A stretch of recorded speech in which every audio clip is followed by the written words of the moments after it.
What's up, my fellow gamers? It's the master of faster, Donald A.I. Trump, here to kick some ass and rank some Yu-Gi-Oh! You seriously didn't steal my intro catchphrase, Donnie boy? Obama, did you hack into Ken Yeki's Discord server again? Nah. After that last video, he changed his account's password to match his remote-controlled coffee mug.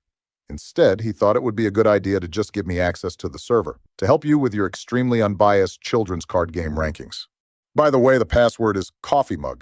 Did someone say children's card game? Of course, Sleepy Cross Sheepy Joe would at the mention of small children. Whoa there, partner. Watch your phrasing. What? I just meant that Joe would come on over to the Discord channel at the mention of kids' games. Yeah, I know that, but YouTube doesn't. Oh yeah, good call. You never know what YouTube will strike you for. By the way, Joe, you sound a little different today. Oh yeah, Jill bought me a brand new headset and Mike Wombo combo for Christmas, and I thought I would try it out. So let us know, dear viewers, if you prefer this one or the old one. Personally, I don't think the audio quality is as good as the last one, but I think it makes me sound more energetic. But I heard you mention that you're ranking Yu-Gi-Oh series. You don't plan on leaving little old W out of ranking my favorite anime, would you? Ooh, I want to rank some Yu-Gi-Oh! Sure, why not? The internet could use a few more opinions. Fine. Let's just get to ranking already. But before that, our homie Ken Yeki's currently cooking up something totally wizard using us AI presidents.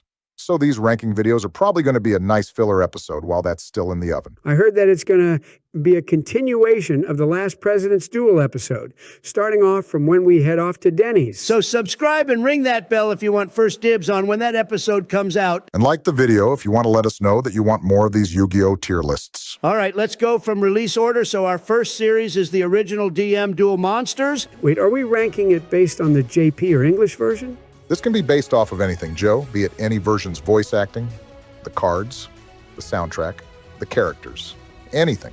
Although I have a feeling that we'll be primarily focused on the JP version since most of us are absolute weebs. Personally, I feel like the original Duel Monsters is kind of mid. What? Are you out of your mind, Donnie?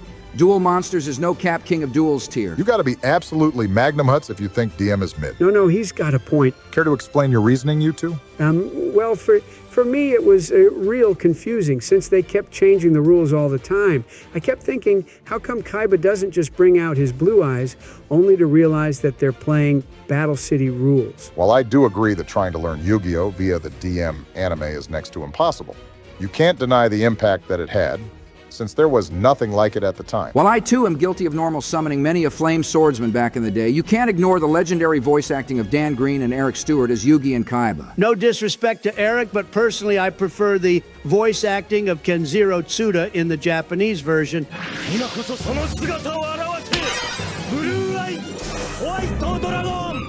Remind me who Kenjiro Tsuda is again. He voices Japanese Overhaul in My Hero Academia.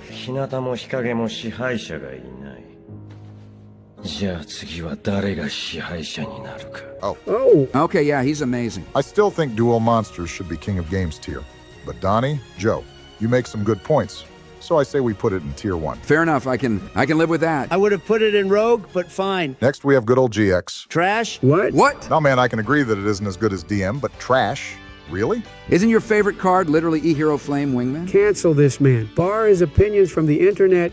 You shall not pass. Well, hold on, Dumbledore. Let me explain my reasoning. While Flame Wingman is my favorite card, and there are some genuine heartstring moments with that one Jaden Crawler duel near the end being one of them, the show overall was just straight up unfocused, especially during the first season. But you've got to admit that the banter between Jaden Cyrus and Hasselberry was pretty good, right? Plus, the Chaz has got to be one of the best rivals in the entire history of Yu-Gi-Oh! All right, I can give you that, but I don't think it's higher than third-rate Duelist. Fine. Well then, let's move on to one I'm sure we all have the same opinion on. 5Ds, anyone? King of Games tier, no contest. Agreed. Now hold up, guys. I think this one's just Rogue. Leave it to Joe to have the worst takes in existence. I don't know, but anything that involves time travel is just confusing to me. While I do agree that time travel definitely muddles things up, the rest of the anime more than makes up for it. The rivalry between Yusei and Jack is probably the second most iconic in all of Yu-Gi-Oh!, second only to the original Yugi and Kaiba. Plus the turbo duels. God, I love card games on motorcycles. While I once again have to deduct points from the anime never dubbing that last season, I think the rest of it still brings it to King of Games tier.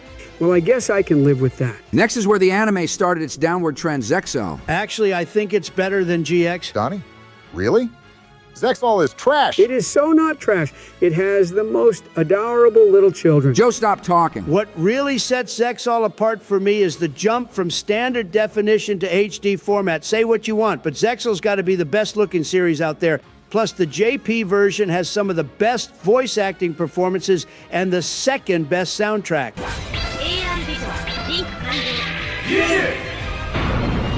攻撃力1600のカードが一番強いだと。行けリバイスドラゴンゴゴゴゴーレムを攻撃。俺は手札から速攻魔法ダブルアップチャンスを発動。急にパワーアップしやがった。皆さん下がって。こいつの歯が届かないところまで。お前名前ネットニュースにヒーロー名載ってるぞ。すっげえ。 Which isn't a lot, but it's weird that it happened twice. Well, can't argue with that, but I can't rank it higher than a high rogue. Low tier 1, and you got yourself a deal. Fine. Next is Ark V. And what hasn't been said about it already? Now I'm just depressed. It started off so good, but it really lost its way once the synchro dimension started. While I got a nice blast from the past and seeing all my favorite characters again, certain parts were just way too long and others way too short. I don't think it's complete trash, though. I love Yugioh's character design, and action duels are a pretty cool dynamic on paper. Phantom Knights and Penn Best Deck had some saving grace, but I don't think it's higher than third-rate Duelist. Next is Vrains. Ain't the brains. I actually really liked it. Wait, really, Big O? Don't get me wrong. Objectively, it's pretty down there, but I found myself really enjoying the duel complexity. The combos upon combos upon combos really had me on the edge of my seat. And when they revealed the first synchro summon in Borreload's Savage Dragon, epic. さらに私はバレットシンクロンを通常召喚。あのモンスターはシンクロ召喚。いでよレベル8バレルロードサベージドラゴン。 Ever the meta player, huh, Barack? Well, I'll admit, that one duel between Brave Max and that one Hanoi Knight was one of the funniest things I've seen from Yu-Gi-Oh! But as much as I like Code Talkers and Salads, none of the other decks really caught my attention. Plus, the dynamic between anyone not named Playmaker or I was pretty much non-existent. I'm putting it into fourth-rate deck. Fair enough. I expected it to be placed there anyway. All right. And that makes every Yu-Gi-Oh! Series ranked. Haul up Danger Panger Bigfoot. There's still a couple of series that we haven't been to. Really? We're ranking Kitty Yu-Gi-Oh? Hell yeah, W. When I said rank every Yu-Gi-Oh! Series, I mean every. He's not kidding, George. Donnie's the biggest anime deck enjoyer I've ever met. All right, fine. If we're doing this, let's do this. First up for our Rushy Rush Rascals is Yu-Gi-Oh! 7. I think I'm going to leave most of this to you, Donnie, since I personally haven't seen it. While I agree that Sevens is way more kiddie than what most fans would like and doesn't use the same Kazuki Takahashi art style that we all know and love, Sevens does have way better character dynamics than Vrains. Not to mention that the girl main character finally gets to do something for once. Talking about Rush Duel format itself, while simpler than standard Yu-Gi-Oh!, is a nice change of pace from when you're sick of getting hand-trapped and Appaloosa Baron locked in regular Yu-Gi-Oh! So then it's all sunshine and rainbows then? Not exactly, W. I really like the show's more laid-back, slice-of-life style. The never-ending barrage of plot that Vrains had was really exhausting. Then what's the problem? The problem is that not everyone's super into slice-of-life anime and really didn't take itself seriously. While the other series had that too, they didn't have nearly as much as Sevens. Luckily, it did get more serialized with actual arcs once they introduced Maximums. IRL game side-wise, Maximums were a neat idea, but the game itself didn't really get to a level of complexity until both Maximums and Fusions were added. But once they were, I really started enjoying Rush Duels in spite of myself, and I urge people to at least give it a try. If you're stuck on which deck to build, I can recommend Cyber Dragons when it eventually comes out in Dual Links or Sevens Road, the latter of which gets straight up busted once they get Sevens Wonder Fusion. Something tells me Konami's not going to add Wonder Fusion to Dual Links, though. Back to the tier list, considering that it's the beginning of a whole new Yu-Gi-Oh! With a whole new target demographic, with a new art style.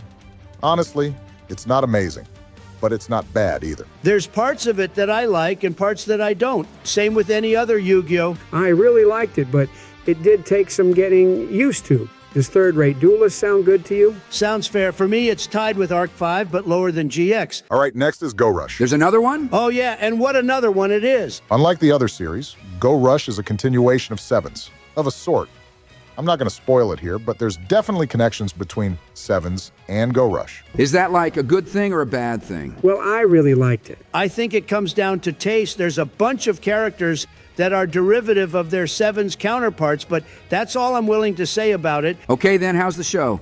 If Sevens is only a third-rate duelist, then I can't imagine Go Rush faring any better. Actually, it's pretty good. Wait, what? You serious, Donnie? Barack, you can't possibly think so, right? Hey, what about me? Your opinion when it comes to small children are completely untrustworthy, Joe.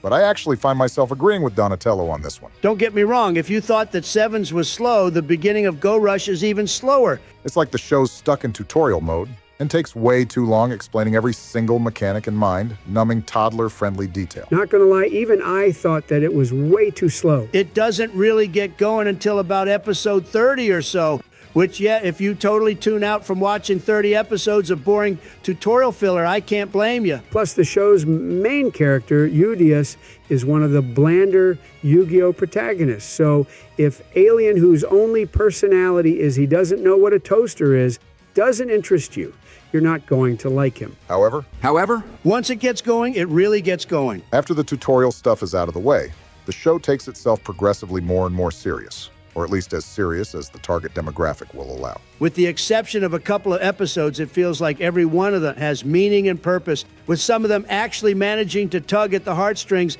something I haven't felt with Yu-Gi-Oh for a while. And Yugioh does eventually get better. Meanwhile, the other characters are quirky enough to make up for him. Plus the music. The music can't be that good, can it? Remember when I said that Zexal had the second best music out of all the Yu-Gi-Oh series? Guess which one has the first? You're kidding! Turn it up, homie Kanyeki.